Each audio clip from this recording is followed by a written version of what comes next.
welcome to another episode of the Fair Chase podcast. Today, I say this every week, but I do have a very special guest. Every guest is special, but Andrew, you're also special. I guess that makes no one special then. Yeah, I appreciate it. Well, I'm glad to be here, and thanks for making time for me. Yeah, absolutely. I feel like I remember growing up, teachers would say that, like, you're special, and it's like, well, are we really special then if everybody is? Isn't that what makes special? Like, there's only a few people that are. Right. So, yeah, special has become like so standardized that everyone's special, so really no one's special. is that why millennials are soft? Is that why we're all kind of? I'm pretty hard, not to brag, but Yeah, I think that's a function of that, and like everybody gets a trophy, everybody's special kind of mentality. yeah. Yeah. You know what, though? When you go hunting, not everybody gets a trophy. So it's like the great equalizer. It is. Yeah. Yeah. There's no like real second place in hunting, right? You're like either got it done or you didn't. Not that not getting it done is a failure, but there's no reward really for second place. Yeah, that's right. Well, hey, before we jump into things, you want to introduce who you are and what you do? Yeah, sure. So I'm Andrew Whitney. I live in Bozeman, Montana. I work at Stone Glacier. I'm the outside sales manager there. So I deal with all of our retail partners and the sales side of that, as well as like order fulfillment, among a bunch of other hats that we all wear at the company. So it's an interesting company. We're like a big, small company, right? So like our shop right now is pretty small, and I don't want to say underwhelming, but I think a lot of people come there with this mentality that we're like larger than life. We're just like a couple of guys in the office trying to make this whole thing work. Yeah, sure. No, I've driven by your office a few times driving through Bozeman. I'm in Michigan, but we go west quite a bit, so I always peek around, see what you guys are up to. But never stopped. I feel like the time that I need to stop in is when I shoot something, because you guys do the thing where you stop by the office, you hold up the antlers or whatever, and you get the growler, right? Yeah, absolutely. I feel like that's got to be my first time I stop by. Otherwise, it's not the same. What's up? We are going to thank a few of these sponsors that help make this beautiful show a reality for all of you. So here we go. So a big reason, I would say, to why we're so successful and we have so many bucks on the wall is because we use HuntWise. HuntWise is a GPS mapping app that you can download on any phone, any platform.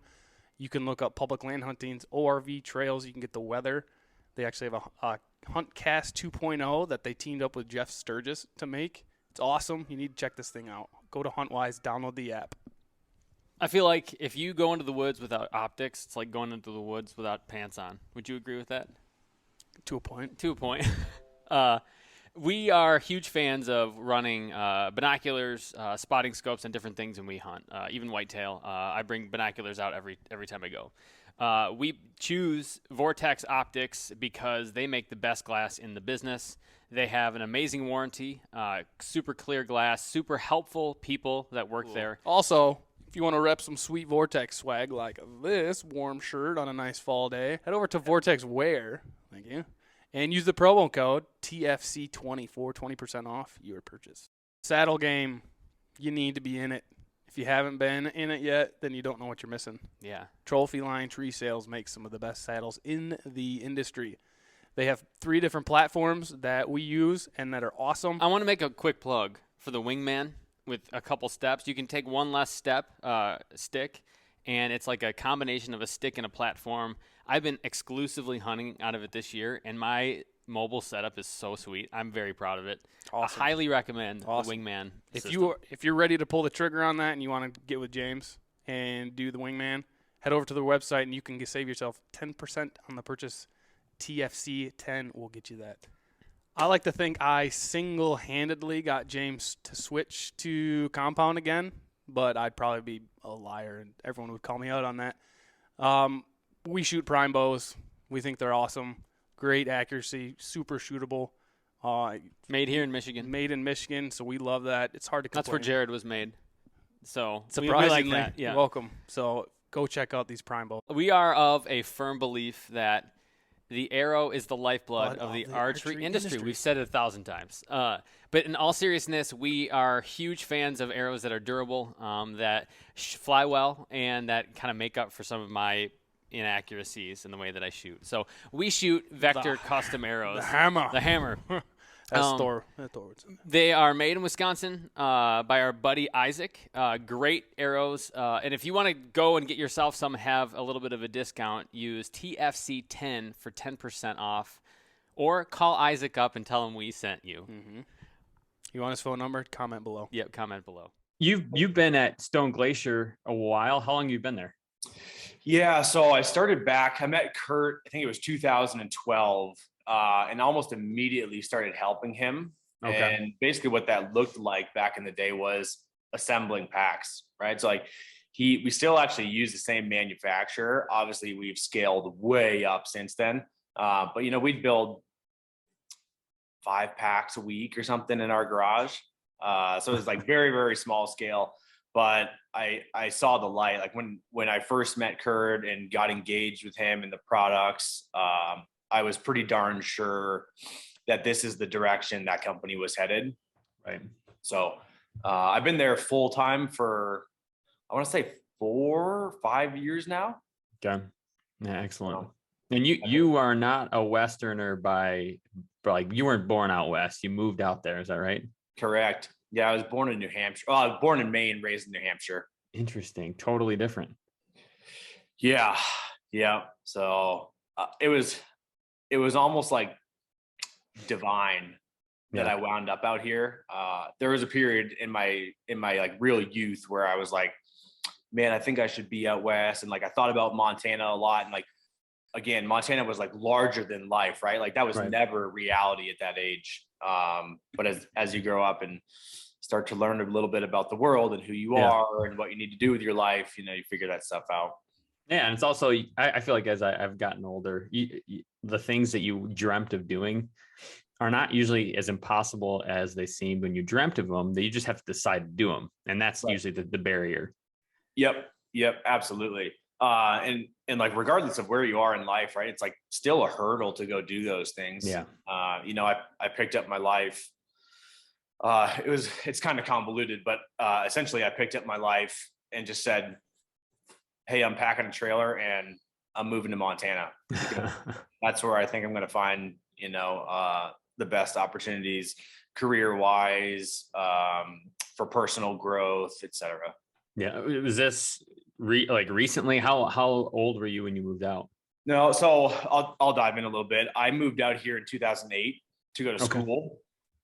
Yep. And then it's the college right in Bozeman, right? Is that what you're talking? Yeah. Yeah. Montana State University. Yep.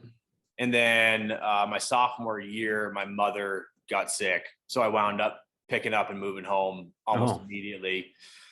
And then I'd already transferred school. So I transferred back to the University of New Hampshire. Okay. And instead of transferring back to Montana State, I was like, I'm just going to finish school here, right? It doesn't make sense to keep moving around, losing credits, et cetera, et cetera. And I was also paying in-state tuition, which was significantly less expensive than Montana State.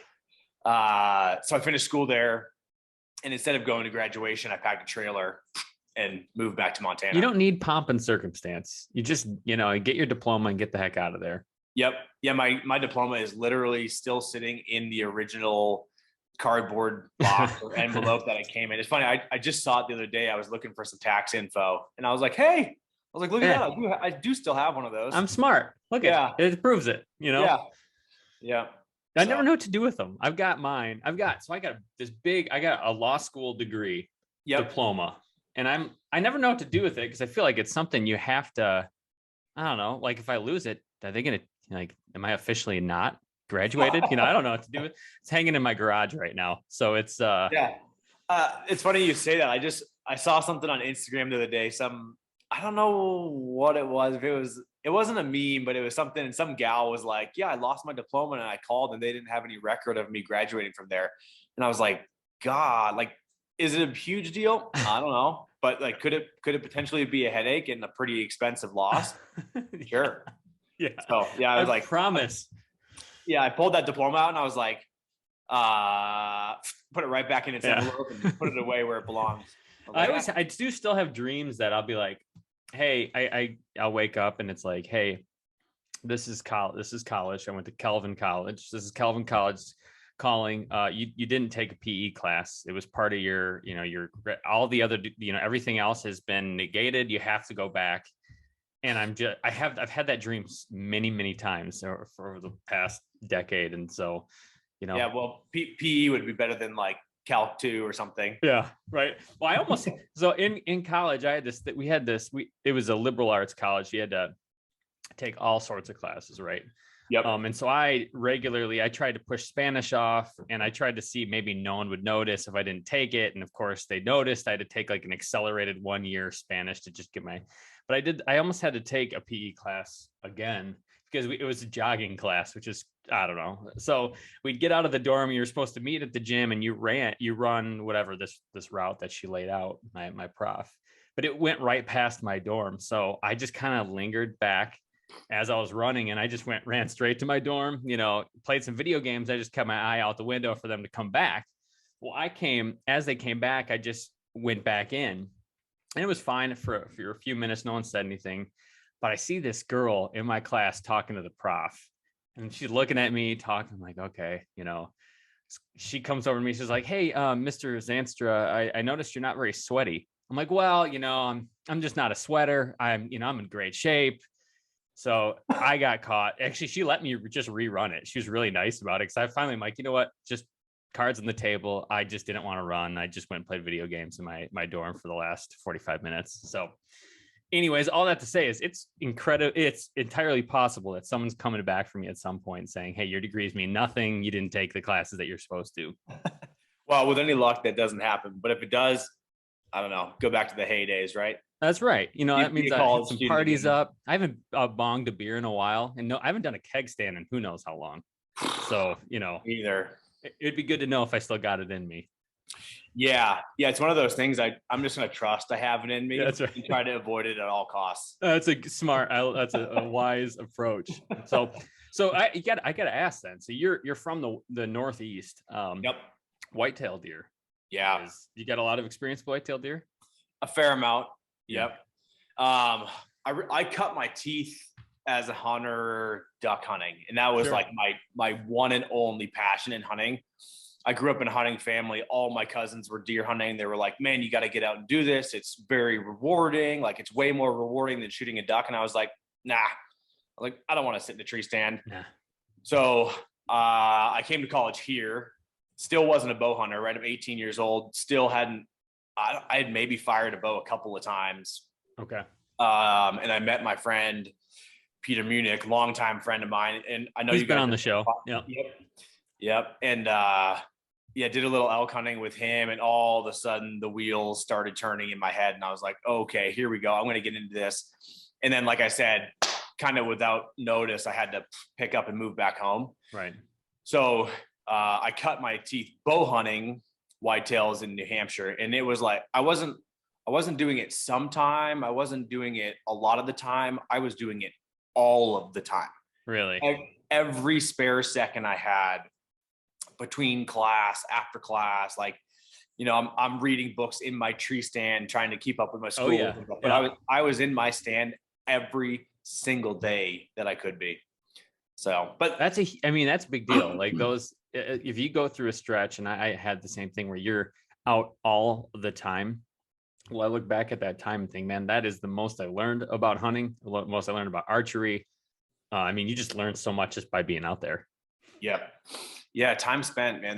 There's just nothing that replaces it, Yeah. Like you can get good at other things. You can get good at e-scouting. You can get good at shooting your bow. Even though, shooting a bow is pretty situational when you have a big deer elk in front of you. Yeah. But yeah, you just can't replace time spent. So. No, that's awesome. So whitetail, then, back and forth, Eastern, Western style hunting. Is it hard do you go back and whitetail hunt at all now? I haven't like truly sat in a stand with good whitetail potential in a few years. I've got a few places out here locally where I have some tree stands up, and we have region 3 here like the greater Bozeman area, I guess, has, I think you can buy like 5 doe permits or something. Nice. So I usually go like bow hunt for a doe, just to like kind of get back to my whitetail roots, but I don't dedicate a ton of time to it out here. Although maybe I should, and there's definitely potential for it. Yeah, I feel like guys out west, there's a lot of actually good whitetail hunting out in Montana, especially. Just there's not a lot of guys that really spend a whole lot of time going after them. There's not, and a lot of those whitetails reside on private, just because of the nature of where they live. Right? Yeah.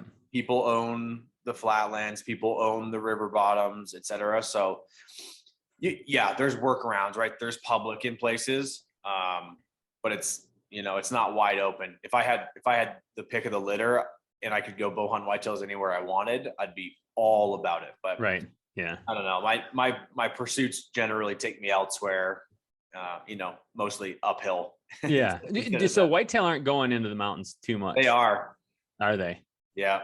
Yeah. There's instances where you see some pretty cool, big, heavy, dark horned mountain whitetails. And particularly, seems like in the Northwest. Sure. Yeah. So like, out near like Missoula, Kalispell, places like that. Sure. Seems like those whitetail bucks are kind of infiltrating the mountains there. But I don't know. If I saw one that was really appealing to me, I'd kill one. Of course. Yeah. I've got a good friend. His name's Logan Summers, who's an absolute whitetail scouting, locating, killing machine. I think that over the last 3 years, he's killed a buck over. Last year, he killed the smallest buck in 3 years, and I want to say it still broke 160. Sheesh. Yeah, he does well for himself, but he's got the gift of the gab, as people call it. And yeah, he just, like, talks to ranchers, buddies up with them, and finds his way onto some pretty special properties. So that's so key, especially out eastward. So I guess you could consider Michigan kind of east. That's huge because there's not a ton of giant chunks of private land. So you're talking to a bunch of landowners if you're not hunting on public, and it's a lot of work. It is. It is. Yeah. And when I got into whitetail hunting back in the Northeast, that was the name of the game. Like, there is very little public land. Yeah. And furthermore, a lot of it is parceled up pretty heavily. Mm-hmm. So I knocked on a lot of doors and got really comfortable doing it. For some people, that's a big hurdle, right? They're terrified to go knock on a door. I'm like, hey, whatever. What's the worst that could happen, right? I've been chased off of one porch in my life, which was a bad experience. But I was like, well, that's the anomaly, right? Yeah, and you were fine. You didn't get shot or anything. I was fine. Yeah, it was just a very disgruntled human being. I was looking for turkey permission, and he was blown away that I would kill a turkey. So it's just like, have you ever eaten a turkey? They're awesome. Have you ever hunted a turkey? It might even be more awesome than eating a turkey. Yeah, it is. Yeah, they're good table fare, but hunting them, we're a couple. What are we, like 6 weeks away or so for turkey for us? Yeah, I cannot wait. We're something like that. I think April. It's usually like the first week in April it opens here, so probably 6 weeks out. Okay, you know what? We're the end of April, so we're way longer than 6 weeks then.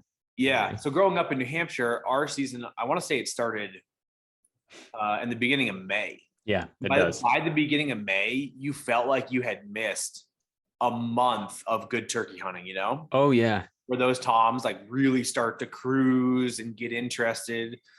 They're receptive to calling. They haven't, potentially found a hen or however many hens to breed with. So they're like, they're hot and bothered in April, and in my opinion, they're easier to call in. Like the turkey hunting here, granted, they're Merriams, not those like big smart Eastern birds, but like the turkey hunting here blows New Hampshire out of the water. Really? They come right in, real aggressive. Not all the time, it's very strategic, much like elk hunting would be, right? Like moving and trying to call them into a place where you think they'd be comfortable coming into. So it's not like they're just like dumb as a brick and come running on it. But like if you can play the game, right? And generally there's country here. So like you can make some strategic moves and get into a spot where you think you're going to be pretty lethal. Yeah. Well, and when there's a later season too, and social media doesn't help because like, and I'll have this where you guys are hunting out west, and maybe I'm not at that time, and it's like I'm seeing people out hunting pronghorn in like August and September stuff, and for us, whitetail opens October 1, so it's like by the time October 1 rolls around, I'm like, man, people have been hunting for like 2 months, and I'm just sitting here waiting, and it's driving me crazy, you know? Yeah. Yeah. Especially if you consider some of these early season high country mule deer hunts, right? Like Yeah. that's like an early to mid August start date in a lot of places. So yeah, people have been going at it for probably, just about 2 full months before you guys get to head in the woods. Yeah. So yeah, I mean, my strategy this year for that was just to spread it out. So I'm going like doing a bear hunt in May, doing a caribou hunt in August, so I can at least not feel left out, and somehow convince my wife to let me do that. So yeah, that was that's a win. a good call. Yeah. So yeah, I mean, so you're moving back and forth. You now have stuck in out west, and it looks like you guys do mostly over the counter stuff, right? Is that pretty much the case? Well, yeah, I mean, like I'm in the game in a bunch of states, but procuring tags through a state lottery is tough, right? Especially in Montana. Yeah. Yeah, Montana's tough. There are some opportunities here. If you know what you're doing, you can get some pretty decent tags.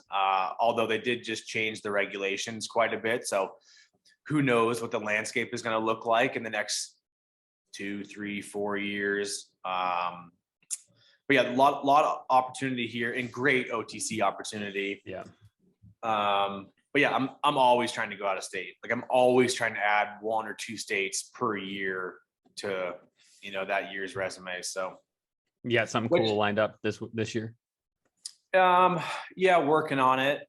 Trying to get a Wyoming elk tag, archery elk tag. So cool. I've never hunted Wyoming. So I'd like to go do that. Right. It's kind of the last best place at this point. Yeah. Then I'll hunt Idaho. I've been hunting Idaho for the last couple of years. That getting a tag there can be an issue, right? They have that new like first come first serve. Yeah, it was bizarre. We tried to get in there and couldn't get in. Yep. Yeah, I was fortunate this year. Usually I'm like 17 to 20,000 in line. Yeah, right. This year I was 460 or something. So I was like, wow. Click. Thanks for the tags. Wow. Nice. Yeah. So little stroke of luck, which is nice because I have no luck when it comes to drawing tags. No. I don't know what it is about their algorithms or how they pull those permits, but it seems like it's your name. Something's wrong with your name. The number of letters, the Whitney's a W at the end of the alpha. Who knows? Yeah, I feel like 10% of the people have 90% of the luck. Yeah. Better to be lucky than good. Yeah. So yeah, to answer your question, like, yeah, primarily OTC, except for when we get lucky and pull a permit somewhere. Yeah. No, I was watching your, well, you guys have a bunch of cool films like Over and Out, Lone Star Dads. Yep. What's nice is my 9-year-old, I've got a 9-year-old daughter who loves watching hunting films. Yeah. So that means I'm always watching them. Because she'll be like, if she wants to convince me to watch TV, which is not a given, she'll be like, hey, Dad, what do you think we snuggle up on the couch and put some hunting on? She knows I can't say no to that. Right. So, but I saw your border bulls elk that was a nice elk, and it was a heck of a shot. Yeah. That was a hard fought season in film. Like we tried to portray it in that film as best we could without boring the audience, how hard we worked with basically no success, which is just the nature of the beast. That's how it goes. Right. Yeah. And a lot of times that's what separates people who are successful from unsuccessful is like, we just like Zach, especially myself included, like we don't have any quit in us, like if I have a tag in my pocket, I'm going to fight till the bitter end to get it done. So, and that's, it yielded a great bull. And it came together perfectly, it was just like, that was the situation we had been looking for 3 weeks, Yeah. So he popped right out. And like I said, I could even hear your hinge click or, the safety off or whatever it's called. And heck of a shot. I always wonder if people catch that. When I started with the hinge, I started to go down that road. I battled target panic years and years and years ago. But I always wonder if people catch that Oh, click and like know that I'm shooting a hinge. Not that it really matters, but It kind of does, because it's like if you hear that click and you see a shot like that, you're like, you executed it well. Yeah. That's kind of the critical part. It's like you went through your whole sequence, you pulled back, you did all the things you got to do. Yeah. And fortunately that arrow hit that bull just about perfectly, and he tipped over. He like doesn't tip over actually on film, because I think Sam pans back to me as I'm like, whoa, right. But he tips over right out in the middle of that field, which is like arguably the best feeling on the planet. Run an arrow through a nice 6 point, watch him go out and pile up. Yeah, it's really I've got one image in my mind that I've had a similar thing. It actually is my biggest buck I shot. He popped out, I shot him, and he ran like 30 yards, and you see him kind of do the stumble and fall right in front of you, and it's like, I can't believe it just happened, and it's right in front of me. It's freaking awesome. Yep. It's kind of a double-edged sword, honestly. Like, you arrow a nice bull or a nice buck, right? You're so pumped. You see him tip over, it's done, right? Yeah. When they get out of sight, it's like there's still like this aspect of the hunt that you need to go track him and conclude this story, right? Yeah. So it's like anticlimactic a little bit when you have that happen. Yeah.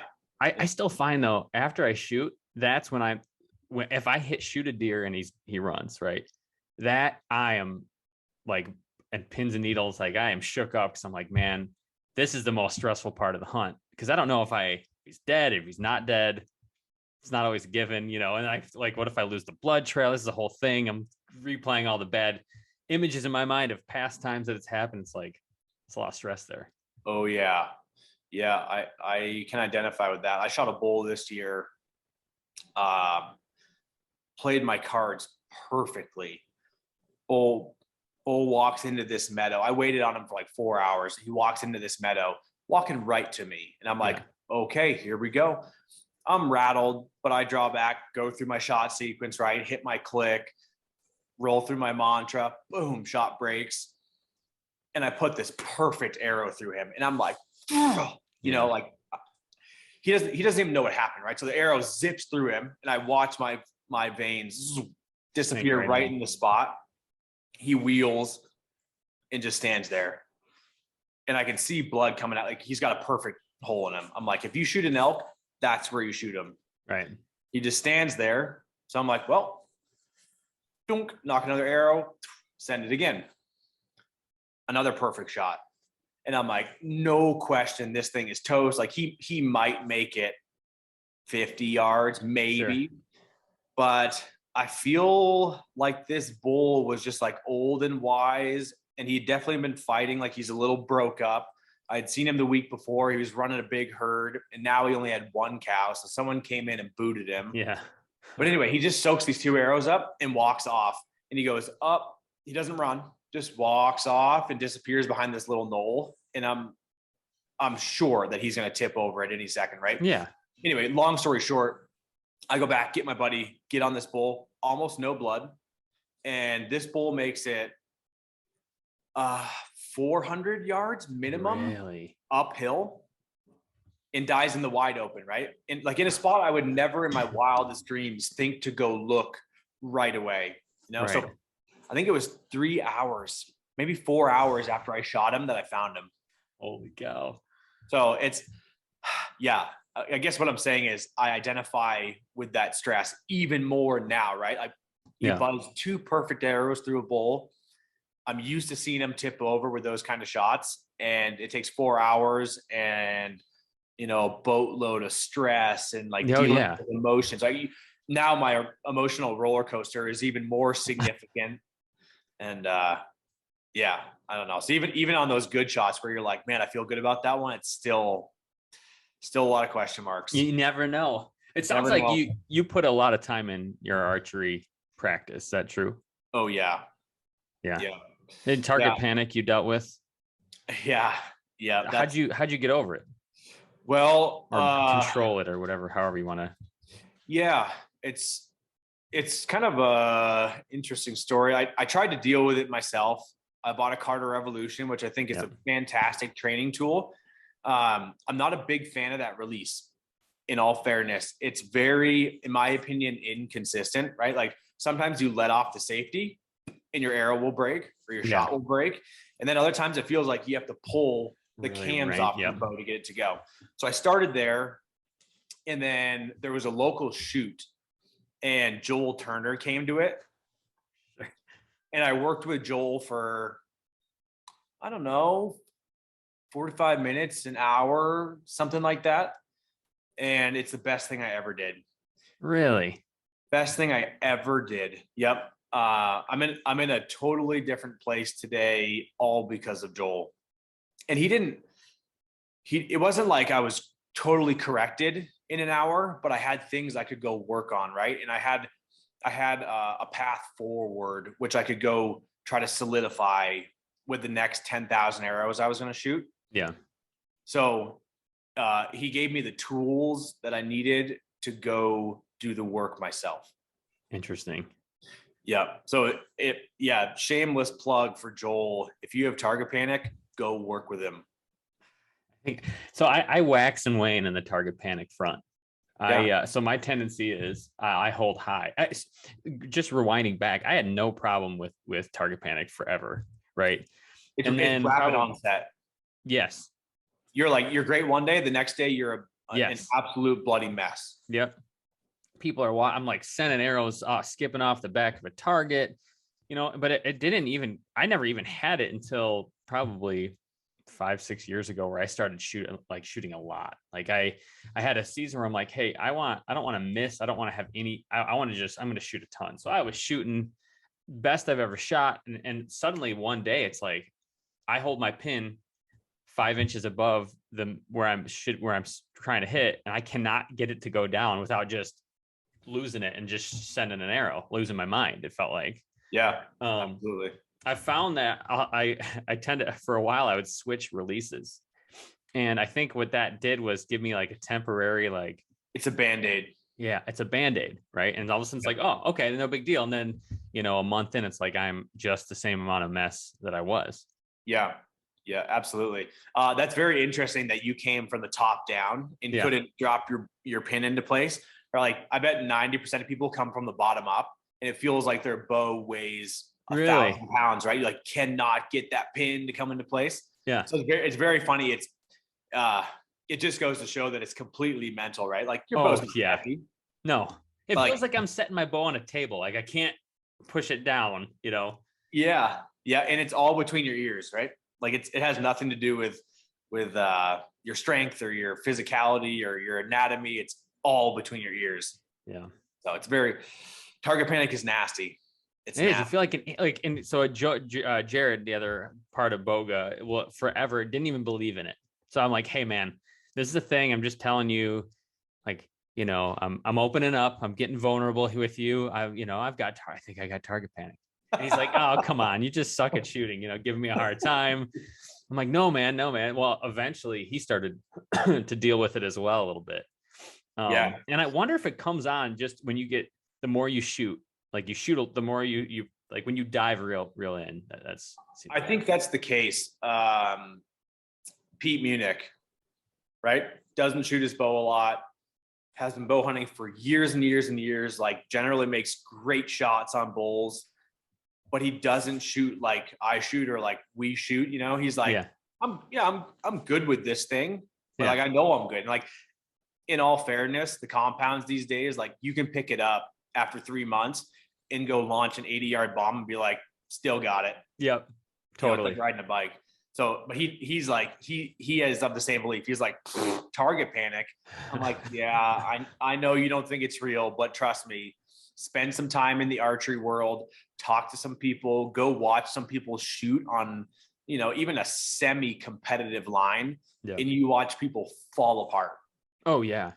Yeah. It's totally mental. Like you said, that's what drives me crazy, that it's mental. That's the part that bothers me. It's like, man, if it was something wrong with my arm, I could do some exercises or, my shoulder or whatever. Yeah. Yeah. It's one of those things like you always, in my opinion, you kind of always battle it back, right? You always try to keep it at bay, especially when your emotions get heightened, on a competitive line. We shoot league in Bozeman here, and like you step up next to some pretty good shooters and you get some adrenaline going, or like you're shooting like a steel target with a hole. Oh, sure. Yeah. This big at 35 yards, which is like, like you should be able to put that arrow in there just about every time. And the stress sets in, so it's, you like constantly have to work to keep it at bay. I sometimes look back and I blame the target panic that I got on the fact that when I started getting it, I kept losing arrows, and then I'd get real worried about losing an arrow, and it would just make it worse because I was like, I've only got 6 left, and I don't want to buy another. I was just out of school, have a young kid, I don't have money to keep buying arrows, and then I get more flustered, and it got way worse. Yep. Yeah. Target panic, man. It's like it comes in all shapes and sizes.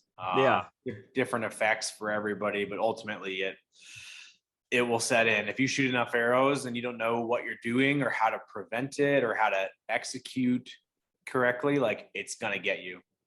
What release you shoot now? I have a True Ball HT, which is a micro adjust hinge. Is it real sensitive, or are you more of a more? So it's not set super hot. Having your release set super hot, in my opinion, is kind of a sign of target panic, right? Because you want to be able to get that thing to go when it needs to go without too much, like Joel would call it pre-ignition movement. Yeah. So it's not set super hot. I basically have it set cold. And then recently I put a short click in it. So from click to fire is much shorter than my previous click to fire. Okay. And basically why I did that is just for consistency purposes. So like I can draw back, I can sit here all day. Part of my process is once I'm here, I'll like take a deep breath in and it expands and my release will click. And then I'll have I want my shot to go in like 2 to 4 seconds. Something after like you've taken your deep breath, clicked it. Yep.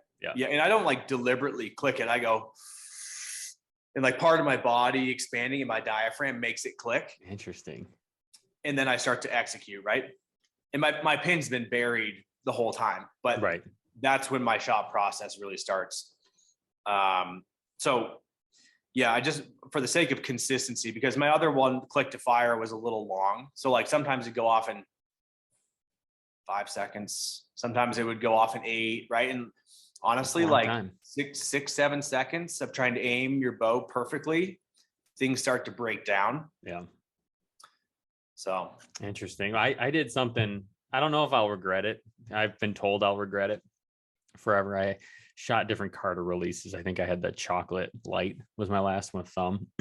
But I do a lot of so we hunt a lot of whitetails, but not always your typical stand. Like we'll do some saddle hunting and we'll do a lot of just on the ground, a lot of still hunting and stuff like that. And I just crawling through stuff. I was always worried about losing it.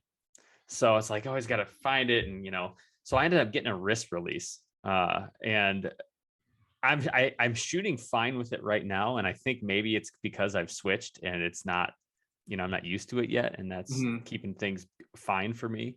Yeah. But I don't know. I try to do the back tension where you put your finger and you just kind of pull, and it seems to be fine so far, but it's not your typical person that's into archery is not usually going to the trigger finger release so much. Yeah. The trigger finger it's an interesting topic because you can shoot it just fine. Like you can have great shot execution with a trigger. It just so happens that that's the most common release. And when people go to an archery shop, especially when they're a beginner, right? They buy a bow, they buy a whole setup, and naturally an archery shop sells you a trigger release. Sure.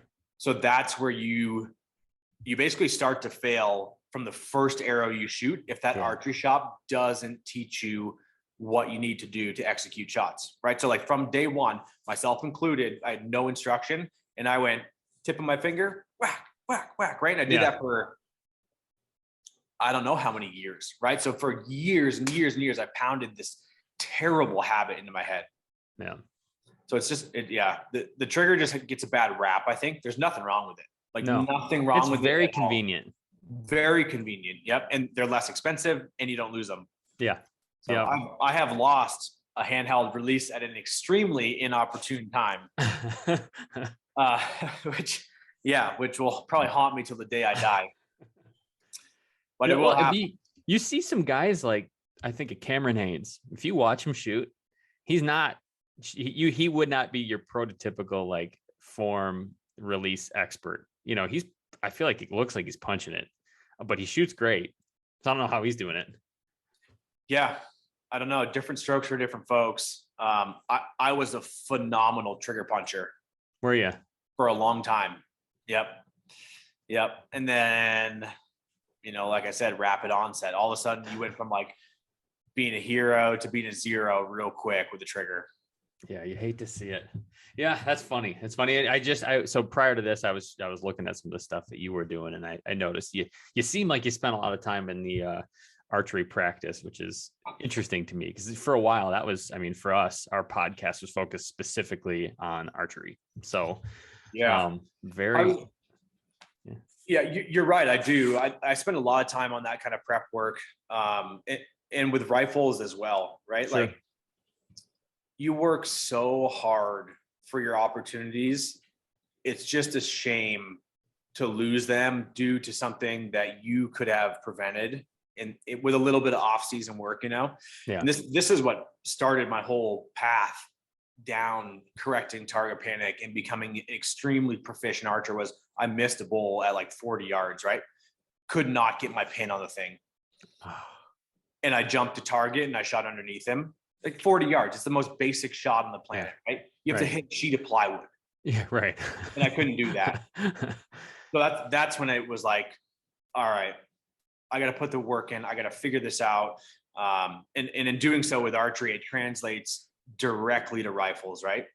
You know, I don't get quite as rattled with a rifle. Like no matter what, my emotions get going to some degree, but I don't get quite as rattled. It's not as personal, or, you know, it's like not as close and personal as trying to shoot something with a bow. But there's still like, I have a process for my rifle, right? Yeah. You know, I don't punch the trigger on my rifle no matter what.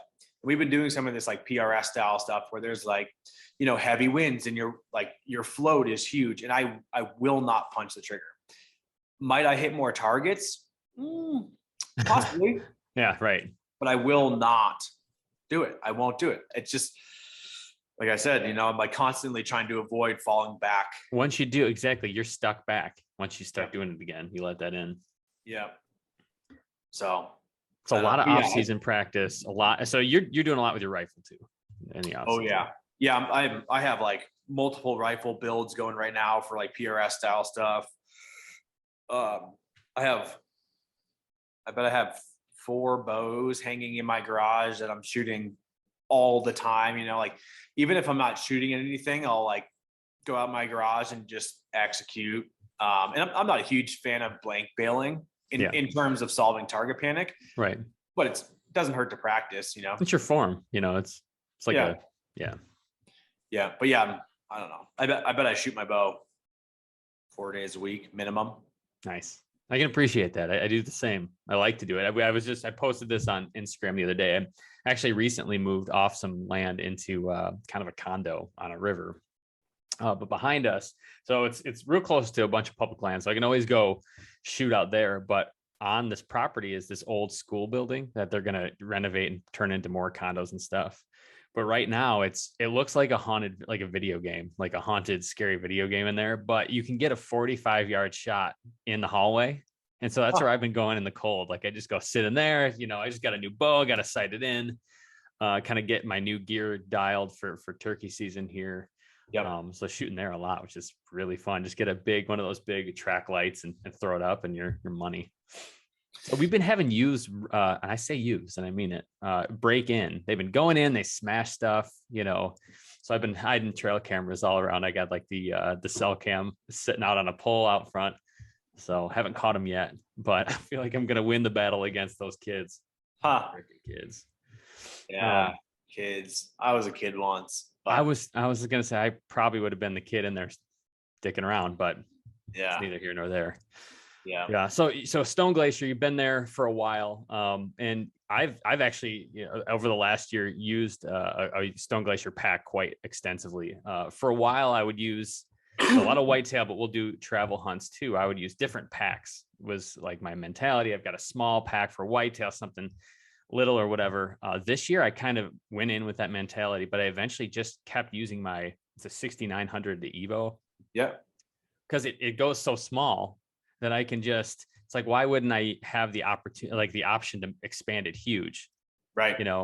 And so it's one of those things. And when I talk to people about buying packs, I'm like, hey, listen, I get it. If you're never going to use the space and you're never going to use the space, go smaller. It's not a big deal. But if you think you might, it's better to have it and not need it than need it and not have it, And it's still light. It's inconsequential. Yeah. It's no big deal to carry around 3-4 ounces of extra fabric, Exactly. And like I was just talking to Jared about it. I'm like, man, I would not have thought I would use it so much, but the way that we kind of hunt out here, we walk farther in. So it's dragging out a deer is just, we're not going to do it. So I just pack them out. I pack out them, pack out coyotes this year, packed out bears and whatever else. And I found that, like I said, just having something that cinches down on your back where it's small, you can't even see it, expanding to basically I could hunt maybe 10 days if I was really, really pushing it with that pack. Yeah, absolutely. It's sweet. Yep. Yeah. It's kind of a no-brainer to me to spend the extra $20 or whatever it is, 30, $40 to upgrade to a little bit bigger pack and just run it in what we call bivy mode. Yeah.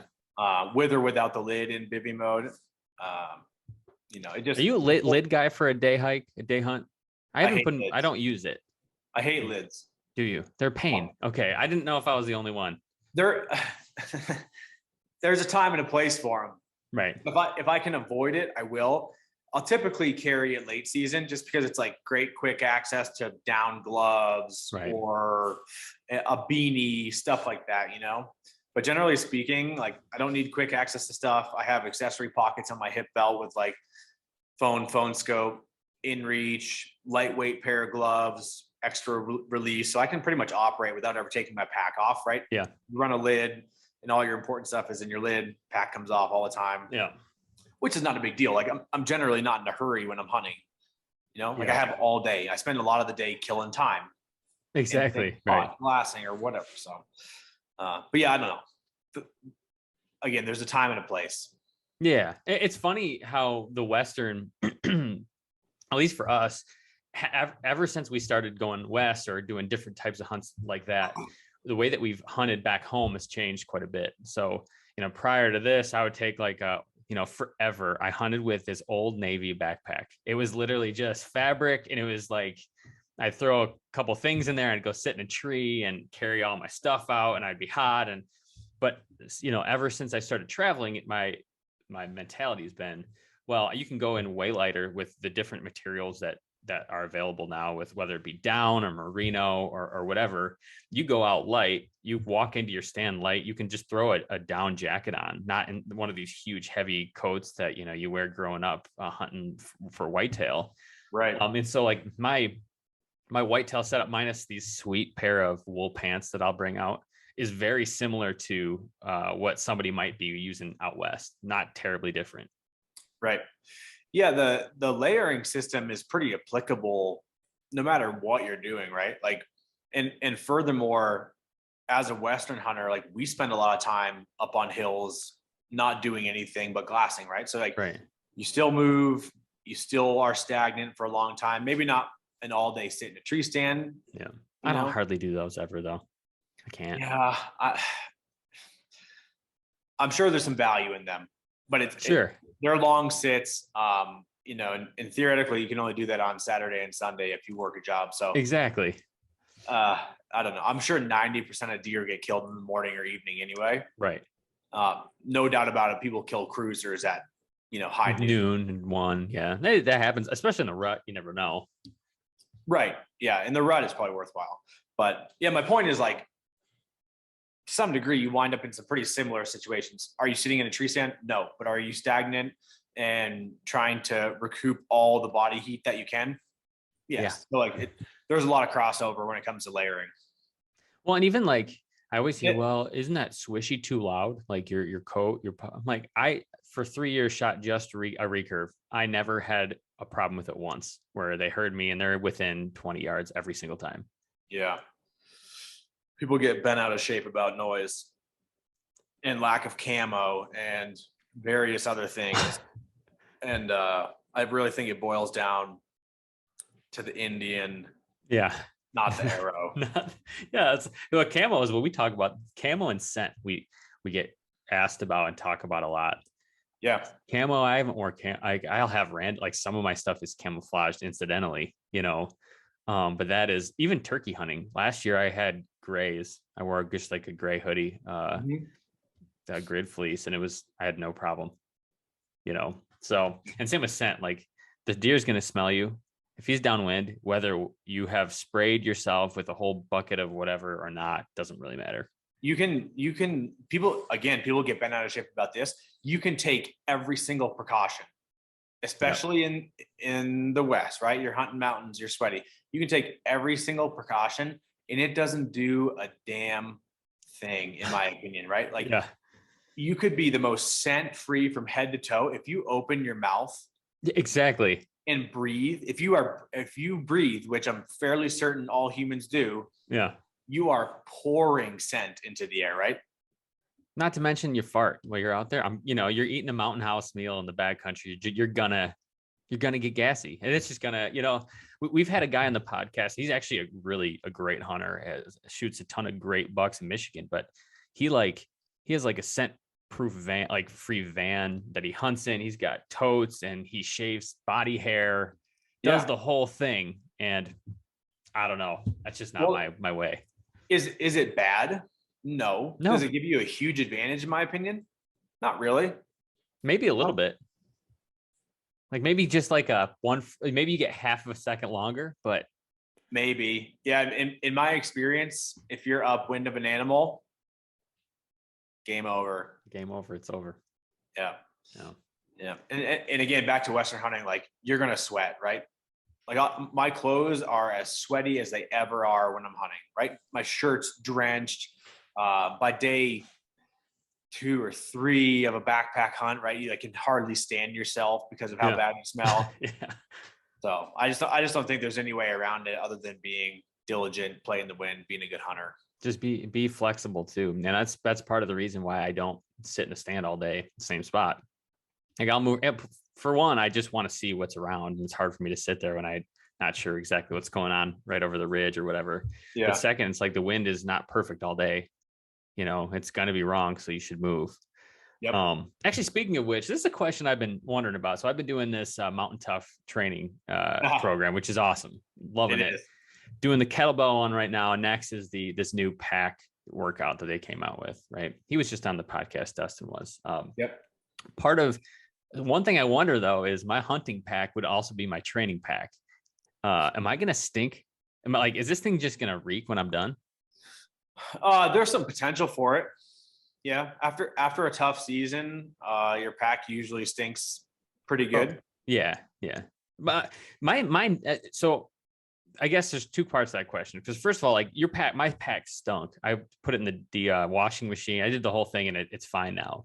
But for me this year, part of the pack that stunk was the bag where I just had gross dead things sitting in there. But my big concern this year is my straps and my waist belt. Like, do those end up stinking? Eventually. Yeah. Mine have never been like too bad, even after some grueling hunts. Yeah. It just seems like if you give them some time to air out, they generally seem okay. Usually what it is like the fabric on the load shelf side of your frame and the fabric on the load shelf side of your bag. Yeah. That gets a little nasty. It gets gross in there. Yeah. Yeah, it can. But yeah, I don't think to date that I've ever washed a pack. I may have sprayed it off with a hose or something, but I have never done like a deep clean and like with soap and warm water and cleaned a pack. So interesting. All right. I see. I was wondering because I went like all out because I think the smell came from a coyote that I shot. Oh, well, that's a different story. It was gross, man. I put it in the water, but something just stung, and it got on my tree saddle, like, and it was just like, it was rank. It was bad smell. Yeah, all those predators seem to have a unique smell that sticks very nicely to a pack. Yeah. If Is you that carry, really? I didn't know that. yeah. We carry mountain lions sometimes in our pack, right? And they stink. Yeah, wolves smell terrible. So like those kinds of critters, yeah, I could see your pack being due up for a washing. But like, Yeah. I don't know, like when you cut up a deer or an elk, like there's some blood involved, right? But it's not like this bloody massacre. No. You know, and if you get them in a game bag, the game bag absorbs most of that blood. So I haven't had too many problems with it. But again, like if your pack smells a little bit, so does your breath. Like exactly. What's the difference, really? Yeah, you're never going to avoid it entirely. Interesting. Well, the game bag saved me. I'm convinced. So we went on this hunt in this little island out in Lake Michigan. I've told this story before on the podcast, but go in, you hear like ticks are like this huge thing. Like they're everywhere, and they're high rate of Lyme disease on the island. So I'm like, oh, great. You know, so I load up in permethrin, like head to toe, like soak my stuff in permethrin. Go hunting. We didn't have a problem. I was in a teepee, floorless teepee the whole time. You know, we camped on a path way out in just because I figured probably less likely to have a tick. So go out, I end up shooting this buck, get him packed up, you know, throw his stuff in game bags, and I'm hanging, and I throw his head out. We keep hunting, right? On the way back, I like, we walk out, it's dark, you know, we finally make it to the ferry who's taking us back, and I'm throwing the stuff in the truck, and I look at its head, and its head is just covered in, you know, full ticks. You know, they almost look like a little thumb when they're like that skin color. Yeah. But my game bags were full of ticks that they had just somehow been in there. And I was thinking, like, the whole time I'm walking, and they're just right on my back, and I'm not even realizing it, you know. I have like chills going down my spine right now thinking about ticks. Oh, I hate these little things. I know they really, and they weren't such a big deal out here. Even growing up, I was always in the woods and never had a tick until maybe last 8, 9, 10 years. They just came out of nowhere. So I'd go turkey hunting, and all of a sudden I'm full of ticks. Like, what the heck? Oh yeah. I blame global warming. Is that what you keep blame it on? Is that how that works? I don't know. I don't know what you blame it on. Everybody blames global warming on everything. So yeah. It seems to be a pretty good scapegoat these days. So, well, hey, we're coming up on time. I appreciate you coming on just to chat, tell everybody a little bit about who you are, what you do. For people who want to learn more, one thing I will recommend for people that are looking to go west, a lot of our listeners are in the Midwest, Great Lakes region. Stone Glacier has great pack dump videos. Mm-hmm. And actually, Andrew, I've seen one. I've watched yours, and I've used it to kind of guide my experience and what decisions I make for what I have to pack. But so for people who want to learn more about Stone Glacier, you follow the things you're doing, where should they check you out? Probably the Stone Glacier Instagram, or my personal Instagram, which is Andrew_Whitney, I think. Straightforward. Yeah. If you go peruse on Stone Glacier, you should probably be able to find me pretty easily. But yeah, I'm easy to find. I'm open to answering questions, right? Like, I want people to be successful. So yeah, if anybody feels like I can be a resource to them, reach out, whether it's a pack question or an archery question or a rifle question. And if I don't know it, I'll tell you I don't know. I won't lead you astray. But if you feel like I'm a valuable resource, reach out. Check them out. Cool, man. Thank you very much. Yep, you bet. Thanks for having me.